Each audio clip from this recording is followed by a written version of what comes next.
Headline news बिंदास बेधड़क। મહારાષ્ટ્ર બાદ સૌથી વધારે ગણેશ ઉત્સવ ગુજરાતના વડોદરામાં ધામધૂમથી ઉજવવામાં આવે છે.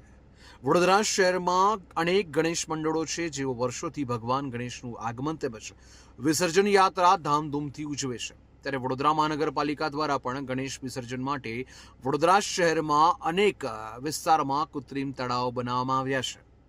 તેમાંથી સૌથી મોટું અને મધ્યમાં આવેલું એવું નવલખી કૃત્રિમ તળાવ છે.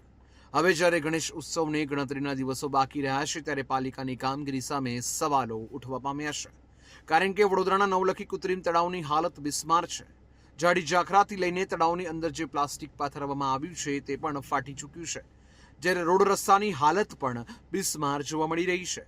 વડોદરા મ્યુનિસિપલ કમિશનર અરુણ મહેશ બાબુએ પણ તમામ કૃત્રિમ તળાવની દુરસ્ત કામગીરી કરવા માટે અધિકારીઓને તેમજ વોર્ડ ઓફિસરોને તાકીદ કરવામાં આવી છે. પ્રજાને કોઈ પણ પ્રકારની અગવડતા ન પડે તેમજ લોકોની લાગણી દુભાઈ નહીં તે પણ તકેદારી રાખવામાં આવી છે. જ્યારે વોર્ડ નંબર 13ના કોંગ્રેસના મ્યુનિસિપલ કાઉન્સિલર બાળુ સુર્વે પાલિકાની આ કામગીરીને આડે હાથ લેતા જણાવ્યું હતું કે ગણપતિ આગમન પહેલા જ કૃત્રિમ તળાવને દુરસ્ત કરવામાં આવવું જોઈએ. હવે જ્યારે ગણતરીના દિવસો બાકી છે ત્યારે વોર્ડ નંબર 13ના ડેપ્યુટી એન્જિનિયર સફાળે જાગી આ કૃત્રિમ તળાવનું નિરીક્ષણ કર્યું છે. નોંધનીય બાબત એ છે કે વોર્ડ નંબર 13ના કોંગ્રેસના મ્યુનિસિપલ કાઉન્સિલર બાળુ સુર્વેના જાગૃતતાના કારણે વોર્ડ નંબર 13ના ડેપ્યુટી એન્જિનિયર કેટલી વહેલી તકે આ કામગીરી પૂર્ણ કરશે તે હવે જોવાનું રહ્યું. આખા ગુજરાત શહેરમાં ગણેશ ઉત્સવ એટલે ખૂબ મોટો તહેવાર હોય છે અને આ જે અધિકારીઓને અગાઉથી ખબર હોય છે કે આ તારીખથી આ મહિનાથી આ ગણેશ ઉત્સવ શરૂ થવાનો છે. તમે જોઈ શકો આ તલાવની જે હાલત છે, જે આ વડોદરા શહેરમાં 80% આ તલાવમાં લોકો મોટી મોટી મૂર્તિઓનું વિસર્જન કરવા આવતા હોય, નાની મૂર્તિઓ પણ અહીં લઈ આવતા હોય, પણ આ દિન સુધી હવે 20 થી 25 દિવસ ખાલી બાકી રહ્યા હોય અને કોઈ પણ જાતની કામગીરી શરૂ નથી કરી. તમે જોઈ શકો એટલી બધી કામગીરી હોય કે તલાવની અંદરનું જે પ્લાસ્ટિક છે એ આખું ફાટી ગયું છે, નવેસરથી નાખવું પડશે. અંદર જે કચરાના ઢગલાઓ છે એ સફાઈ કરવી પડશે.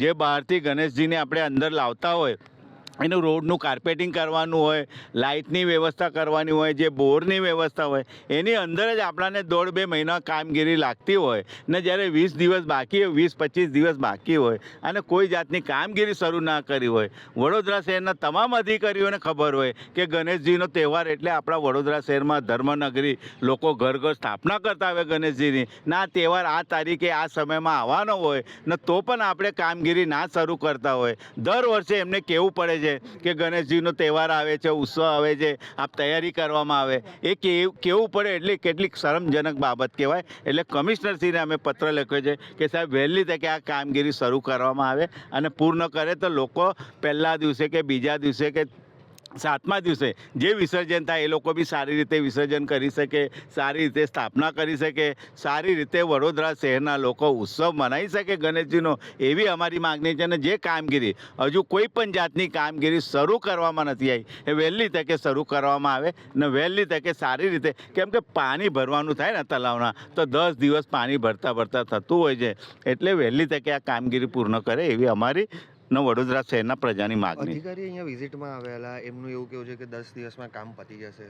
તો કઈ રીતે તમને કેટલું યોગ્ય લાગે છે? 10 દિવસમાં કામગીરી પતી જાય તો ખૂબ સારી વસ્તુ છે, પણ આ લોકોને અગાઉથી ખબર હોય છે આ તારીખે, આ સમયમાં, આ મહિનામાં આ તહેવાર આવવાનો હોય. અને ગણેશજીનો તહેવાર એટલે ગુજરાતમાં કે આખા દેશમાં ખૂબ મોટો તહેવાર હોય છે. અને વડોદરા શહેર એટલે ધર્મનગરી કહેવામાં આવે છે. અને વડોદરા શહેરમાં તમને જાણ કરવી પડે કે આ તારીખે આ ઉત્સવ છે, એની તૈયારી કરો. આજ દિન સુધી હજુ એક પણ કામ શરૂ નથી કર્યું. હવે ક્યારે લોકોને તમે કામ આપશો, ક્યારે ઇજારા આપશો, ક્યારે કામ કરશે?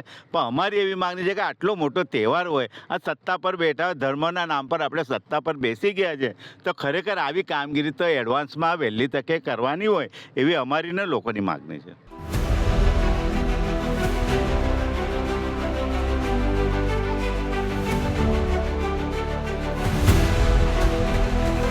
हर समस्या की हेडलाइन न्यूज बिंदास बेधड़क।